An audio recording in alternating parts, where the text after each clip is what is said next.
Chapter 6, in which Jared fulfills the Fuca's prediction.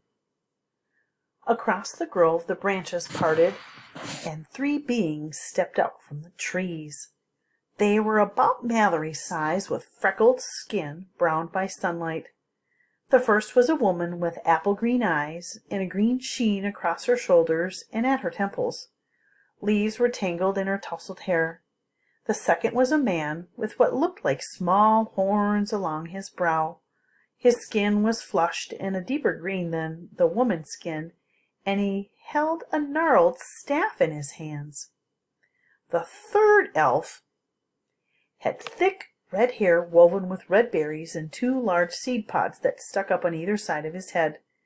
His skin was brown, speckled with red at his throat. "Though these are elves?" Simon asked. "No one has followed this path for a long time," said the green-eyed elf, as though no one had spoken. She held her head high, like one accustomed to being obeyed. "All who might have stumbled into this grove have been led astray, but here they are. How curious!" "The grass," Jared whispered to his brother. "They must have it," the red-haired elf declared to his companions. "How else would they have come this way? How else would they have discovered the means to stay on the path?" He turned to the 3 children. "I am Lorngorm. We would bargain with you." "For what?" Jared asked, hoping his voice wouldn't shake. The elves were beautiful, but the only emotion he could read on their faces was a strange hunger that unnerved him. "We want your freedom. You want your freedom," said the elf, with what had looked like horns. Jared realized that they were actually leaves. "We want Arthur's book." "Freedom from what?" Mallory asked. The leaf-horned elf indicated the border of trees with one hand and smiled an unkind smile. "We will guest you until you tire of our hospitality. Arthur didn't give you the book. Why should we?" Jared hoped they couldn't tell that he was guessing. The leaf-horned elf sniffled. "We have long known since that mankind is brutal. Once, at least, humans were ignorant. Now we would keep knowledge of our existence from you to protect ourselves." "You cannot be trusted. You cleave the forests." Longarm scowled and his eyes flashed. "Poison the rivers, hunt the griffins from the skies and the serpents from the seas. Imagine what you could do if you knew all of our weaknesses." "But we never did any of those things," said Simon. "And no one even believes in fairies," Jared said. He thought of Lucinda. "No one sane, anyway." Lorngorm's laugh sounded hollow. "There are few enough fairies left to believe in.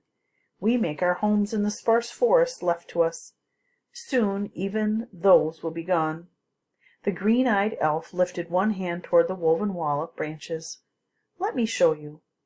Jared noticed all types of fairies sitting in the circle of trees, peering through the gaps in the wood. Their black eyes glittered, their wings buzzed, and their mouths moved. But none entered the grove. It felt like a trial, with the elves acting as both judge and jury. Then a few branches untwined and something else stepped through. It was white and the size of a deer. Its fur was ivory and its long mane hung in tangles. The horn that jutted from its forehead was twisted to an end that looked sharp. It lifted its wet nose and scented the air. As it approached them, the valley went quiet. Even the creature's own steps were noiseless. It didn't look at all tame. Mallory stepped toward it, tilting her head slightly and extending her hand. "Mallory," Jared warned, "don't—" But she was beyond hearing, stretching out her fingers to pet the creature's flank. It stayed completely still, and Jared was afraid to even breathe as Mallory stroked the unicorn's side, then tangled her hand in its mane. As she did, the bone horn touched her forehead and her eyes closed. Then her whole body began to tremble. "Take a peek at the picture." "Mallory," Jared said. Beneath the lids Mallory's eyes darted back and forth as though she were dreaming. Then she staggered to her knees. Jared ran forward to grab her. Simon was only a step behind him.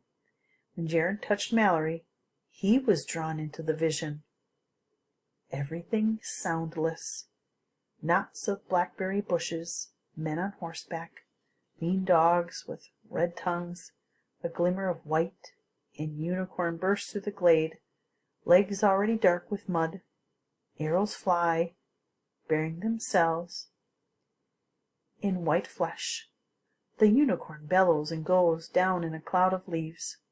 Dogged teeth rip skin. A man with a knife backs the horn from the head while the unicorn is still moving. The images came faster then, more disjointed. A girl in a colorless gown, urged on by hunters, lures the unicorn closer. One stray arrow knocks her to the ground. She falls, pale arm slung over her pale flank. Both are still. Then hundreds of gory horns shaped into goblets, crushed into charms and powders. White pelts streaked with blood, stacked in a pile buzzing with black flies. Jared pulled free of the dream, his stomach heaving. To his surprise, Mallory was crying, her tears darkening the white fur. Simon put an awkward hand on the unicorn's side. The unicorn tipped its head forward, nuzzling Mallory's hair with its lips. "It really likes you," Simon said. He looked a little annoyed. Animals usually liked him best. Mallory shrugged. "I'm a girl." "We know what you saw," the leaf-horned elf said. "Give us the guide. It must be destroyed." "What about the goblins?" demanded Jared. "What of them?" "The goblins love your world," said Lorngorm. "Your machines and poisons have made a haven for their kind." "You seemed fine with us using them to try to take the book from us," Jared said. "We?" asked the green-eyed elf, her eyes wide and her mouth hard. "You think that we would send such sentries?" "It is Mulgarath that commands them." "Who is Mulgarath?" "Who is Mulgarath?" Mallory stood up and still petting the unicorn absently. "An ogre," said Lorngorm. "He has been gathering goblins to him and making pacts with dwarves. We think he wants Arthur Spiderwick's guide for himself." "Why?" Jared asked. "Don't you know everything that's inside it?" The elves exchanged uncomfortable glances. Finally, the leaf-horned elf spoke. "We make art.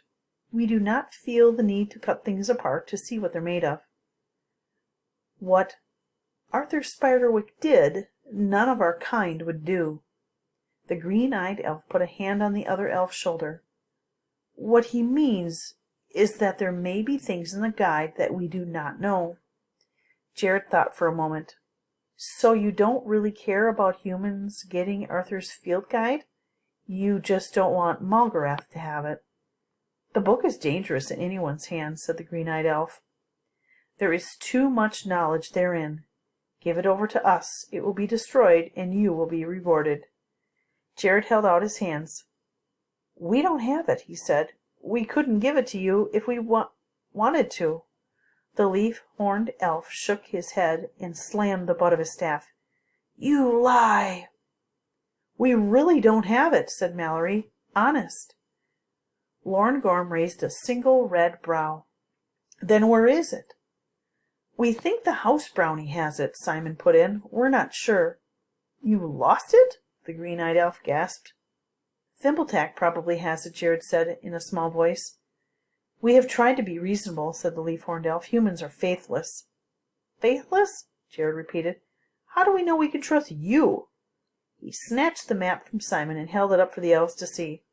"We found this. It was Arthur's. It looks like he came here, and I guess he met you. I want to know what you did with him." "We spoke with Arthur," said the leaf-horned elf. "He thought to trick us.